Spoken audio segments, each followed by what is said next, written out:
Assalamualaikum warahmatullahi wabarakatuh. Perkenalkan, nama saya Eliza Husna dari Prodi Pendidikan Guru Madrasah Ibtidaiyah semester 4 unit 1. Hari ini saya akan mempresentasikan materi metode penelitian pada mata kuliah penelitian kuantitatif yang diampu oleh Ibu Jelita MPD. Baiklah, sekarang pengertian metode penelitian. Metode penelitian adalah langkah yang dimiliki dan dilakukan oleh peneliti dalam rangka untuk mengumpulkan informasi atau data, serta melakukan investigasi pada data yang telah didapatkan tersebut. Metode penelitian memberikan gambaran rancangan penelitian yang meliputi prosedur dan langkah-langkah yang harus ditempuh, waktu penelitian, sumber data, dan dengan langkah apa data-data tersebut diperoleh dan selanjutnya diolah dan dianalisis. Selanjutnya B, tujuan penelitian. Ada 3 jenis tujuan penelitian. Yang pertama ada tujuan penelitian secara umum. Pada tujuan penelitian secara umum, ada A, memperoleh pengetahuan atau penemuan baru. Yang B, untuk membuktikan atau menguji kebenaran dari pengetahuan yang sudah ada. Yang C, untuk mengembangkan pengetahuan yang sudah ada. Selanjutnya yang kedua ada tujuan penelitian secara teoritis. Secara teoritis, tujuan ini merupakan usaha yang dilakukan untuk mengetahui suatu hal. Pengetahuan yang diperoleh dari jenis penelitian seperti ini tidak dapat dimanfaatkan secara langsung atau praktis. Selanjutnya yang ketiga, ada tujuan penelitian secara praktis. Secara praktis, tujuan penelitian ini adalah mencari serta menemukan pengetahuan yang dapat dimanfaatkan langsung dalam kehidupan. Ada beberapa tujuan penelitian praktis, antara lain yang pertama ada tujuan eksploratif. Kegiatan penelitian dilakukan dengan tujuan untuk menemukan pengetahuan baru yang belum ada sebelumnya. Yang B, tujuan verifikatif. Kegiatan penelitian yang dilakukan ini dengan tujuan untuk menguji atau membuktikan kebenaran dari pengetahuan yang telah ada sebelumnya. Yang C, ada tujuan pengembangan. Kegiatan penelitian dilakukan dengan tujuan mengembangkan atau menggali lebih dalam lagi dari pengetahuan atau penelitian yang sudah ada sebelumnya. Selanjutnya ada C, penelitian menurut kegunaannya. Ada beberapa penelitian menurut kegunaannya, antara lain yang pertama penelitian murni atau penelitian dasar. Penelitian murni ini bertujuan untuk mengembangkan teori dan tidak memperhatikan kegunaan yang langsung bersifat praktis. Yang kedua, penelitian terapan. Penelitian yang bertujuan untuk memecahkan masalah-masalah kehidupan praktis atau nyata. Yang ketiga, penelitian aksi. Penelitian yang bertujuan untuk menyelesaikan masalah dengan cara melakukan serangkaian tindakan yang khusus, yaitu yang telah melalui telaah teoris yang sebelumnya secara nyata supaya mendapatkan solusi yang terbaik untuk masalah penelitian tersebut. Yang keempat, penelitian kebijakan. Penelitian ini yang bertujuan untuk menentukan suatu kebijakan berdasarkan data dan fakta yang ada di lapangan. Yang kelima, penelitian evaluasi. Penelitian ini bertujuan untuk memberikan penilaian pada program tertentu, kegiatan serta kebijakan yang ditunjukkan untuk mengintervensi masyarakat. Selanjutnya D, macam-macam metode penelitian.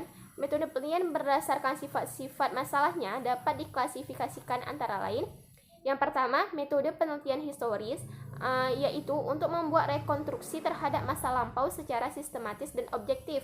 Yang kedua, metode penelitian deskriptif, yaitu untuk membuat deskripsi secara sistematis, faktual, serta akurat pada fakta dan sifat populasi atau daerah tertentu.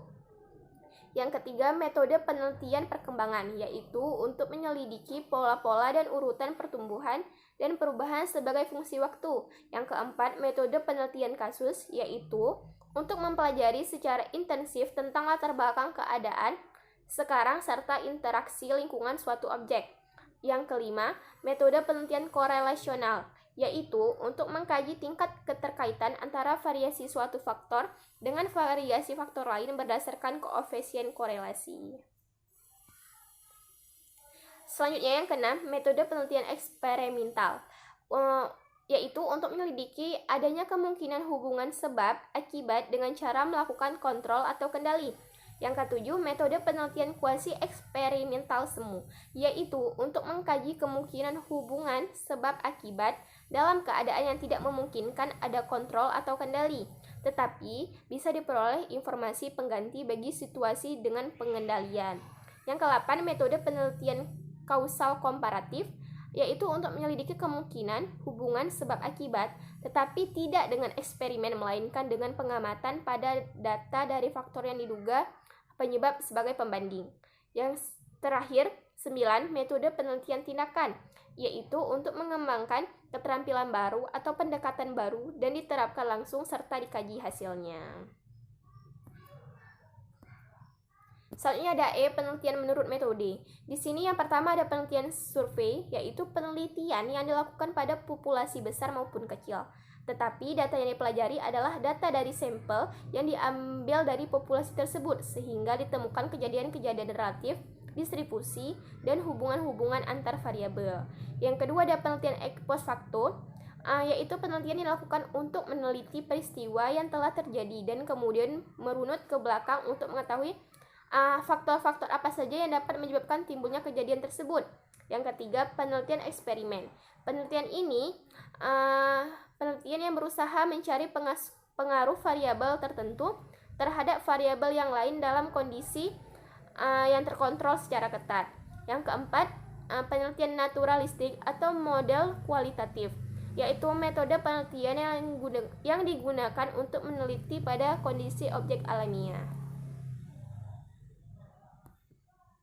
Selanjutnya yang kelima ada policy research atau penelitian kebijaksanaan, yaitu proses penelitian yang dilakukan pada analisis terhadap masalah-masalah sosial yang mendasar sehingga temuannya dapat direkomendasikan kepada pembuat keputusan untuk bertindak dalam menyelesaikan masalah.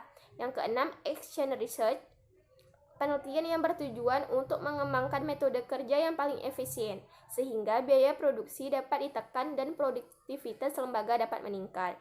Yang ketujuh, penelitian evaluasi, yaitu penelitian yang berfungsi untuk menjelaskan fenomena suatu kejadian, kegiatan, dan produk. Yang terakhir, 8, penelitian sejarah, yaitu penelitian yang berkenaan dengan analisis yang logis terhadap kejadian-kejadian yang berlangsung di masa lalu. Yang E ada penelitian menurut tujuannya. Yang pertama di sini ada penelitian murni, bertujuan untuk meningkatkan pengetahuan ilmiah tanpa memperhatikan kegunaannya yang bersifat praktis. Penelitian ini pada umumnya dilakukan di laboratorium yang kondisinya terkontrol dengan teliti dan ketat. Yang kedua, penelitian terapan, bertujuan untuk menerapkan, menguji, dan mengevaluasi kemampuan suatu teori yang diterapkan dalam memecahkan masalah praktis. Yang selanjutnya ada G, penelitian menurut jenis datanya. Yang pertama di sini ada penelitian kualitatif atau data kualitatif, yaitu data yang berbentuk kata, kalimat, skema, dan gambar. Yang kedua, penelitian kuantitatif atau data kuantitatif, yaitu data yang berbentuk angka atau data kualitatif yang diangkakan. Selanjutnya di sini ada H, penelitian menurut tingkat eksplanasinya. Yang pertama, penelitian deskriptif, yaitu penelitian yang dilakukan terhadap variabel yang mandiri. Yang kedua, penelitian komparatif, yaitu suatu penelitian yang bersifat membandingkan. Yang ketiga, penelitian asosiatif, yaitu penelitian yang mencari hubungan antara satu variabel dengan variabel yang lain. Selanjutnya ada I, karakteristik proses penelitian.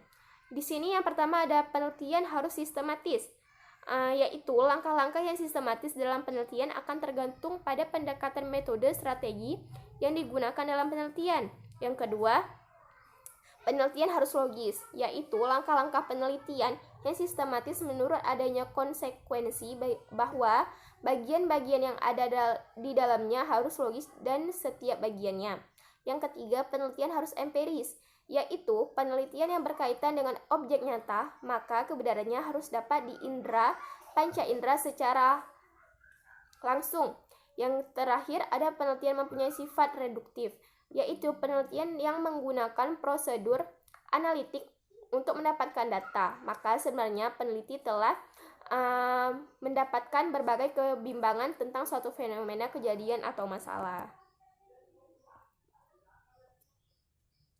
Baiklah, mungkin cukup sekian presentasi dari saya. Lebih kurang saya mohon maaf. Wabillahi taufiq wal hidayah. Wassalamualaikum warahmatullahi wabarakatuh.